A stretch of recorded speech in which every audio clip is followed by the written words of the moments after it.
Welcome back to BlackTea Uncut. Hi guys. Well, I had to come in and hit you with this one. All right, I'm here in the Motor City with Claressa Shields, chilling, relaxing right now. But in a couple weeks, just over a month, where you're going to be just a few blocks down the road at Little Caesars Arena, taking on Franchon Crews-Dezurn. Now, can someone please tell me, why is she sitting like this? This is like a dude, in my opinion. And why would you just prop your legs up like this on this man's table? And if that's supposed to be a footstool, it still is not classy, sophisticated, or ladylike, ma'am. This looks really bad. Claressa, I don't know what this means, but it's not good. Okay, so let's get back in here, shall we? And let's see what Claressa is going to deliver today. Maybe we're just going to look over the feet, kicked up in the air, and we're just going to deal with what she says. Because it can't be another L. This has to be a W for Claressa. She is the greatest woman of all time, right? So let's see. Because this man looks like he really wants to, hear what she has to say. He's very professional. And let's hope that she, gets it and kills this interview. Come on, Claressa. We rooting for you, girl. I know I am. You may think I'm a hater on you, but I'm rooting for you to win. So let's see. Let's take a look. And let's see if this quote is quoting. Okay? Check this out. In front of another sold-out crowd. 16,000, 17,000. We're looking to do it, yeah. There we go. But the first question I got for you is just tell me how excited you are for this matchup and just what the preparation's been like for you for these last few weeks now. I'm really excited. I've been training hard, 8 hours a day, putting in a lot of work, dieting. I've been training before they even announced the fight, before they had locked in. I was just training because I'm like, you know what? I want to see what my full self can do. And knowing that I'm my strongest within this, being 30 and 34, I'm like, let me see how strong I can be, how sharp, how explosive, and let's see if we can get some more knockouts on the thing. Because if you look at my record, the only thing that I don't have is knockouts. I have the championships. I have the undisputed titles. I have, all the divisions. Claressa. Oh my goodness. Okay, so you call yourself the GOAT, greatest woman of all time, I'm guessing in boxing. And yet you don't have a knockout? Not a single knockout? I mean, Layla did say that, but to hear you say that and call yourself the GOAT is very confusing. And it sounds a bit delusional, if you ask me. But no doubt you can fight, so I'm going to go ahead on. Let's get back in here. Now it's like, dang, how about we get some more knockouts? So I've been pushing myself for that. So I'm really excited to have a fighter in there who I know is going to fight, who wants to beat me, who wants to clip me just as bad as I want to clip her. So I look forward to fighting Franchon at LCA February 22nd. Good old Sunday. And when you're looking for knockouts, is that something that, do you change your fight strategy, I guess, when you're going into this? Or is it just something that kind of happens with the way you train and then you get out there and it just kind of happens when you execute your game plan? I think when you execute the game plan, that's when the knockouts happen. I think. So, evidently she's never executed her plan because she said the knockouts come when you execute your plan. So evidently she had a plan formed but never executed because there's never been a knockout. Now right here, I'm kind of skipping over this part because she's saying a whole lot of nothing in my opinion. But just watching her body language, I mean, she seems definitely very confident that she's going to win this fight. So I'm going to definitely tune in. But it's just crazy. It's just crazy the way that she can just sit there like this and think this is anything that looks good for her. She's already looking crazy out here. And to be just sitting here with your feet cocked up in the air with a dress on and some furry boots. Like, it's just, it just looks like she needs a better PR team. Just like her cousin said on Nyla's show. Shout out to Nyla Says, because it definitely is given that she definitely needs a better PR team and someone to assist her in preparing for events like this. You know, where she's going to be speaking and doing interviews, because this one just doesn't come out right. And she seems to not even want to be there. She seems to really be irritated with the questions. Let's get back into this, shall we? Is now the right time for you to revisit, you know, this rivalry, I guess, and fight her again after, you know, 9 years or so since your first professional fight? She's the best right now. You know, she's the best out at the weight class, 168. Everybody keeps talking about Shadaysha Green, this girl from Jersey, but Franchon beat her. So if Franchon beat her and they fought, who's better? Franchon. Yeah. And that's why I said, okay, let me rumble with her, and then maybe after that, me and Shadaysha can fight. And I'm interested to know more, I guess. Just, you guys have a long history, obviously, going back to way before you turned pro. Just tell me a little bit about just your relationship with her, and, you know, how that's kind of grown and evolved over the years, especially since, you know, your amateur career and the first time you guys fought. Well, I have to give it to her. She sounds, you know, comes off very cocky. And that probably is what is needed to win in the particular, you know, in the boxing industry or sector.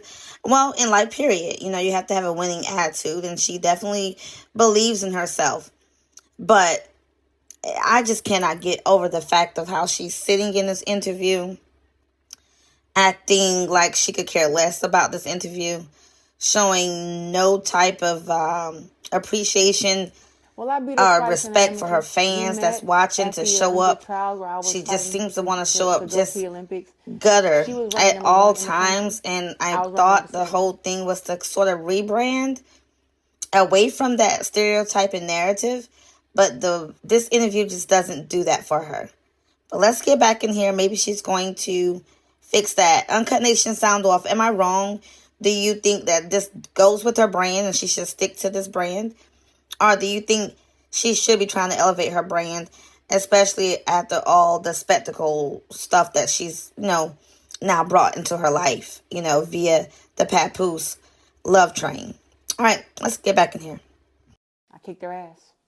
I kicked all their asses. And then I went to the Olympics and I won a gold medal.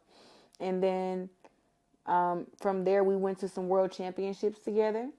And we went to Pan Am's together, all these different tournaments where I came out on top with gold, and she always came out with like silver, bronze, you know. So she's always kind of been like in my shadows and chasing the same thing that I was chasing and just hoping that she can go to the Olympics, and I ruined that for her both times. And then we turned pro, and we were like kind of cool throughout all this. I feel like now when I turned pro, we've had more of a closer relationship when I turned pro after our pro debuts, because now after we fought, she went her separate ways and fought her girls. I fought the girls that I fought. I mean, I got 19 world titles, so clearly I fought better opposition than her. Now, that's one thing too. Claressa is definitely shady, you know, and I do like that about her. She is definitely a shady little queen. You know, and she's good sort of with the clapbacks and the, you know, shots that she throws out. She throws out shots and she hits very hard. But again, this right here is still crazy to me, because I just think she just seems so disinterested, and she seems like she's just kind of being matter of fact, but she just doesn't want to be there. And I think you should come with a little bit more bravado to sell tickets. But I guess she think this whole insanity that she has going on with Pap is going to sell the tickets, evidently, because this right here would not make someone watch and want to go see this fight. I'm just saying. Uncut Nation, sound off if you agree, or if you disagree, sound off on that too. Let me know what you think. All right, let's get back in here to Claressa the Goat. She got 2 world titles, but for me, it just was like we were able to kind of coexist, but within the last year, I guess everybody just like, hey, I want to fight the GOAT because you get paid a lot of money fighting against me, and you get a bunch of recognition, a lot of followers, and all this good stuff.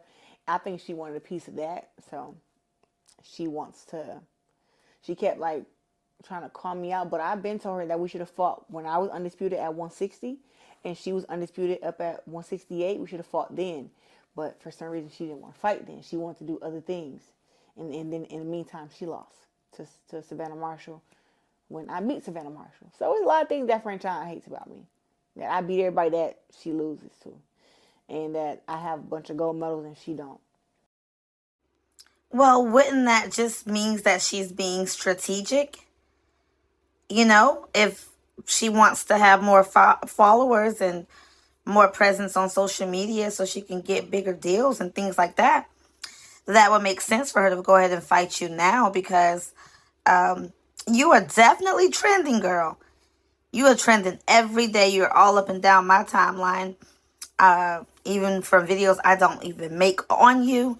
You are trending. You are that girl right now. You are the,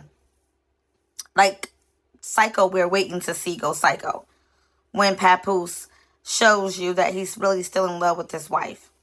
And when you find out that money can't buy love and that you should never interfere in a person's marriage until they resolve that issue completely and it's completely deaded, I advise anyone to stay out of it unless you're prepared to lose him back to his wife. And I don't think you can really prepare for that. No matter how much you think you are prepared, I just don't think you can prepare for that. But anyway, let's get back in here. Well, when I was watching your guys' press conference from back in New York City, she made it sound like that her familiarity with you was going to be an advantage to her, I guess. What's kind of your what's your assessment of that line of thinking? She ain't familiar with the GOAT. Nobody is. And I'm going to tell you guys, I really keep picking up that Claressa, and this is just my opinion, allegedly, only my opinion, haven't seen anything to 100% confirm this. But I do believe that Claressa definitely deals in the occult knowledge, esoteric type knowledge. Nothing's wrong with that. But right here, when she refers to herself as the GOAT, it's like a different person, a different entity that, although she's fought this person and been around this person for a long time, this person doesn't know this particular character that she's now become, like Nicki Minaj, Roman, and a host of other characters. Beyonce one time was Sasha Fierce, So when you develop these other alter egos, so I'm thinking that the GOAT just means greatest woman of all time, but no, this is actually sounds like a character to her that's within her. This is the name of that particular entity, and I mean, I could be wrong, but I've picked this up in a lot of things that she said constantly. She's keep talking about being a manifester when she manifests a lot of these things. And I believe that she does. I really do, because she definitely came from absolutely nothing and is known everywhere now. Call it God. And it could, we call it different things. That's all I'm going to say. But I do believe that she definitely has some type of occult knowledge, or has recently started studying occult type information based on a lot of these little things that she says. Anyway, I just want to pick that up, bring it out to you. Let me know what you think, and let's get back into it, because she says she's going to win this fight because this girl has never fought the GOAT. So she's been in several altercations, known her out throughout her whole entire career. She's never met the GOAT. So let's get back in here and let's finish this. Very interesting. Very interesting. Although she doesn't seem interested at all in this interview, if you ask me. But let's check it out. Let's go.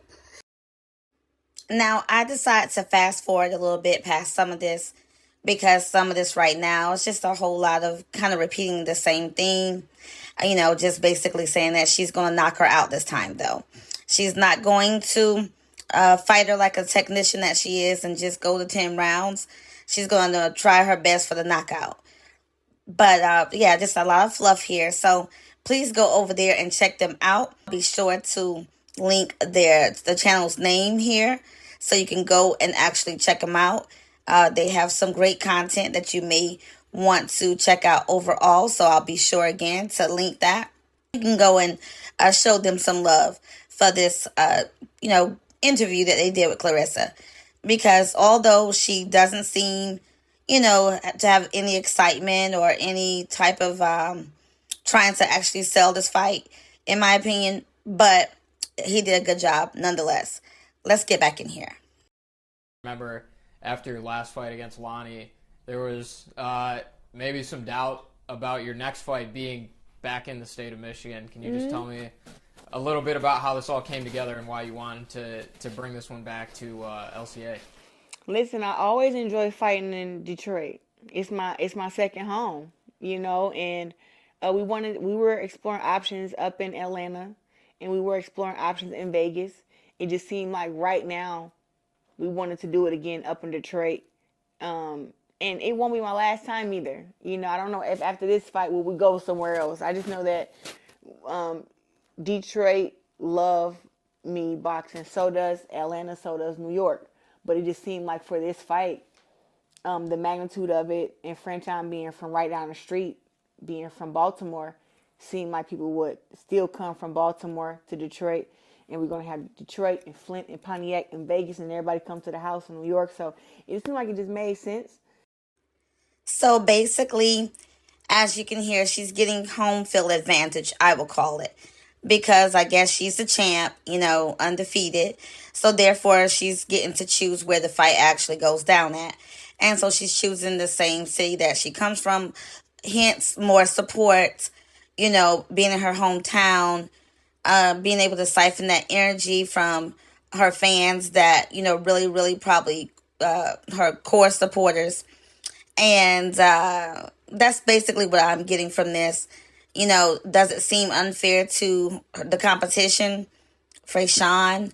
It does, but I mean, they do this in football all the time. So I'm just going to continue to listen. Let's go. And we already familiar with it. We just going to make the event be bigger and better. We're going to have some stuff we didn't have last fight.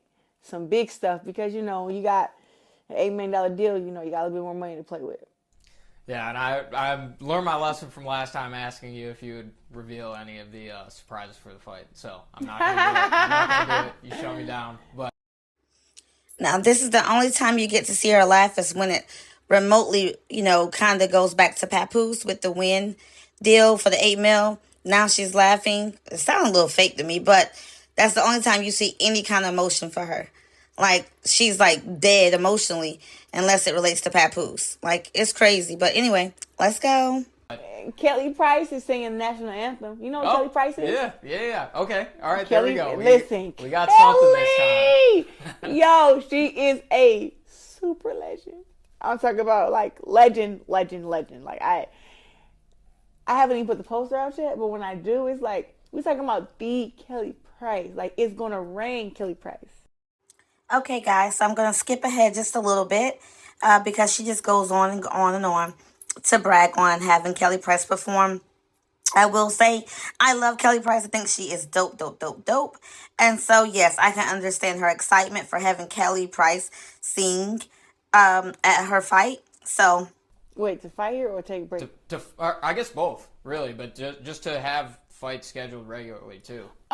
Listen, a lot of boxers, when they become world champions, they fight one time a year. I don't want to do that. I want to get all these girls out the way now. I don't want nobody being able to say, oh, Claressa didn't fight me, she ducked me. Like, no, I'm going to get you out the way. I'm going to go ahead and fight you. And I want to just remove all doubt. So when I retired, like, there shouldn't be nobody saying that I was scared to fight them. Because I'm fighting everybody. I want to fight three, 4 times a year. So, guys, as you can see, she kind of continued to, talk about being a fighter and all it entails, and that she loves to schedule 3 or 4 fights a year so she can go ahead and fight all the girls, because she wants to get every girl that wants to fight her out the way so you can never say she refused to fight them. That was pretty cool. But mind you, this entire time, her feet is still up. I can't. Let's go back. Like the body was just used to doing nothing. You just was chilling. It's like I don't like that, and I've never done that from the Olympics and to when I turned pro. I think the most I've taken off of boxing is maybe 3-4 months.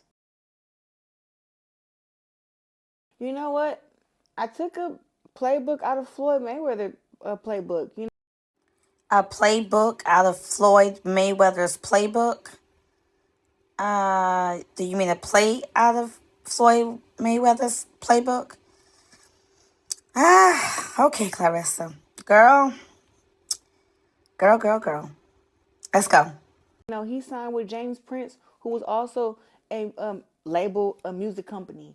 And that's where he started making all his big bucks at. So to know that we had Win Records who wanted to get behind me and support me and team up with Lita and make these big fights happen, it was really a no-brainer. And they came with the check. And with that, I just looked at everybody's contract, the deal. Man, I wanted to know, what was everybody's vision? And if their vision didn't align with mine, then I wasn't going anyway. And just not only was the money not all the way right, but some of their visions and their stuff did not align with mine. But everybody knew that I hold value and I can bring value to their company. Now, Claressa, your only vision is Papoose. As long as Papoose was attached, you were sold. And let's get back in here, guys. And it sounds like it's getting stepped up even more anyway. Yeah. Based on what you said. So yeah, you just wait and see. Yeah. Well, you were here not too long ago too, back in December for the Michigan Sports Hall of Fame as well. Can you tell me just a little bit about that and how special it was for you to have that sort of recognition? Oh, my Lord have mercy. Getting inducted to the Hall of Fame was crazy. I really I can't even express how excited I was, how surreal it was. Wow, to be so accomplished in her professional life, but be such an amateur when it comes to love life, it really is amazing.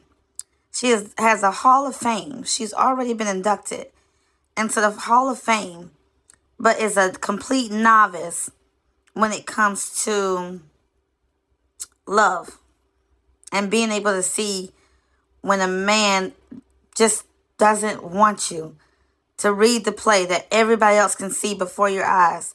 You can anticipate the next punch from a female, but you don't see this big gut punch that's about to come to you via Papoose. And you're so ready to rub it in Remy's face and to brag about all your accolades and downplay and disrespect somewhat regular people because you're so above everybody. It's what you give the persona of. But just to be so crazy in love, I don't think it's even love.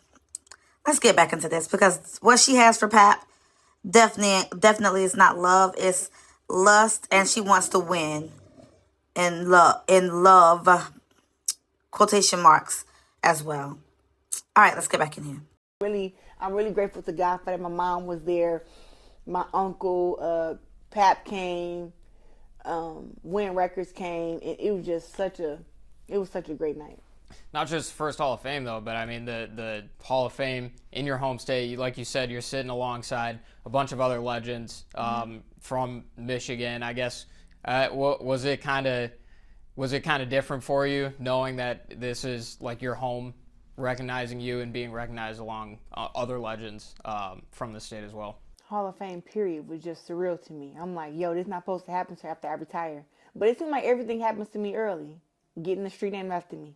I thought that would happen when I was 70 or something, 80.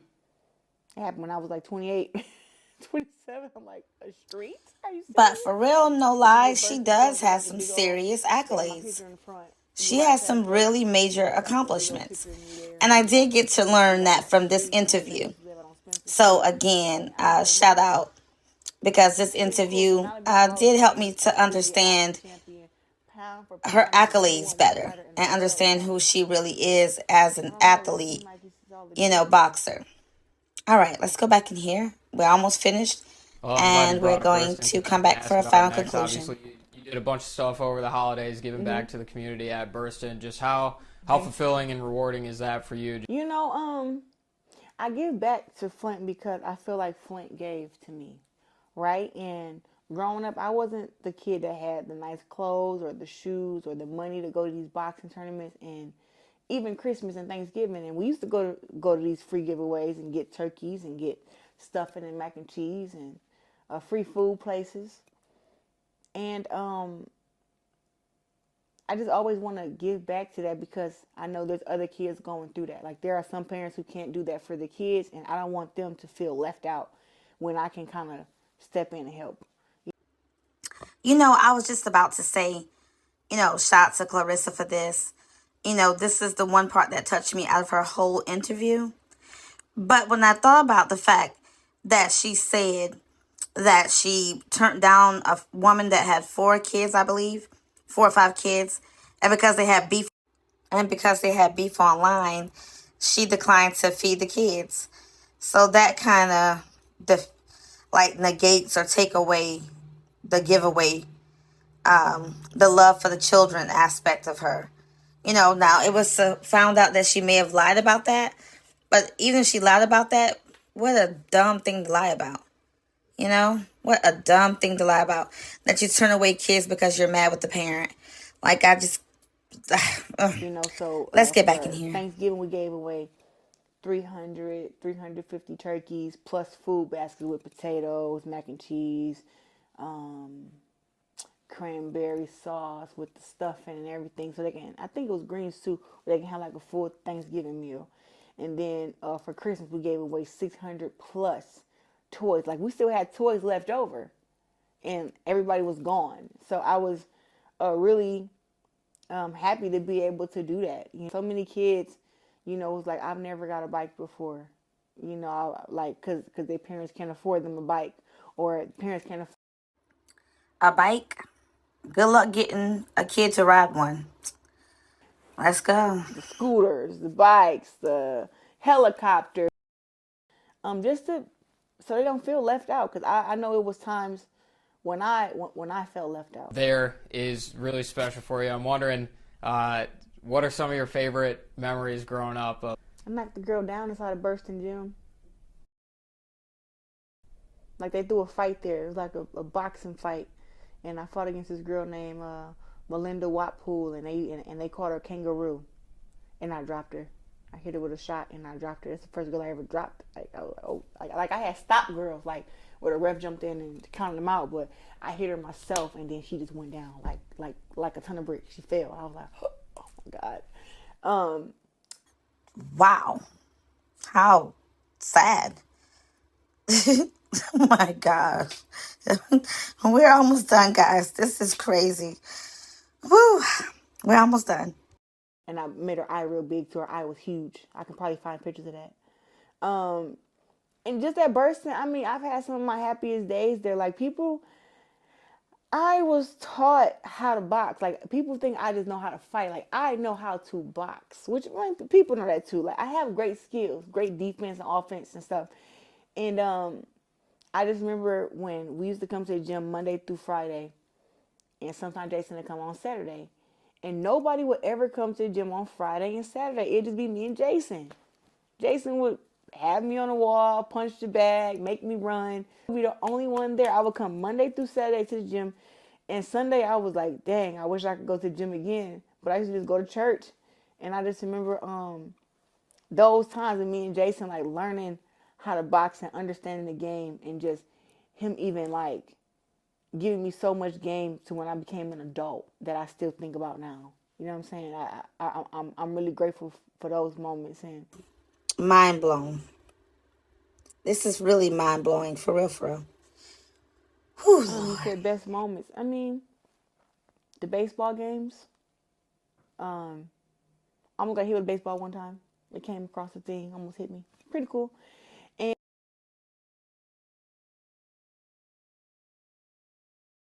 it came across the thing, almost hit me. Pretty cool. And getting ready for a tournament called the Ringside Tournament, which was like the biggest amateur tournament back then. I didn't have enough money to go. My grandma went and used her food stamps, and she had made hot dogs with meat and buns and cheese and everything, and she was selling them down there for me to. And she maybe used $100 of her stamps, and we probably sold like $500 worth of hot dogs. And she gave me all the money so I can go to my tournament. And that's one of the things I just remember. Like my grandma was like so hands on, always believed in me, and just knew I was special. And I'm so sad that she passed right before I had to go to the Olympics when I was 15. But I did it for her. So I got so many memories at Bursting Field Houses. It's crazy. It's too many. Yeah. Too many memories. But those are some of my best ones, I think, for right now. No, those are great, and I mean I know the Flint community is going to be out here. Tickets on Ticketmaster. Use the code TREX10, TREX10. Don't tell nobody I told you. Hey, you beat me to it because I was going to ask before I let you go. Always got to cut a promo before we head out. Why should people come out for the fight on February 22nd? And Claressa, girl, that T-Rex thing gotta go. Like, it doesn't sound attractive or has anything good to do with fighting, in my opinion. I mean, Uncut Nation, sound off. Am I missing something here? Is there something that is really nice about being a T-Rex? I mean, I am really confused. So, if there is, let me know and sound off in the comments so I can take that back. I will reissue, come back and say, I'm sorry, Claressa Quote girl, you got a good name, a good nickname, or whatever that is of being a T-Rex. But in conclusion, guys, I just could not take the feet up on the whatever that is, footstool or table, whatever is going on. I guess the footstool, but it looks very tacky. And like with a dress on and these boots up, all cocked up in the air, like it just was so unprofessional looking on her end. He did his thing, she didn't deliver on her end. Overall, I do still think they pulled a decent interview through because I did learn some things, and I want to know what you think. I want you to sound off. Is Claressa out here winning with this PR stunt that she's trying to advertise her fight, or should she have just sat this one out? I'm gonna say she should have sat it out, but I want to know what you think. Again, Uncut Nation, sound off. Let me know what you think. You know I love your opinions. Drop me a hey, what's up, BlackTea Uncut, and I will definitely comment and respond and reply with love and happiness in my heart. So again, I just want to say thank you so much for taking the time to watch me here today at BlackTea Uncut.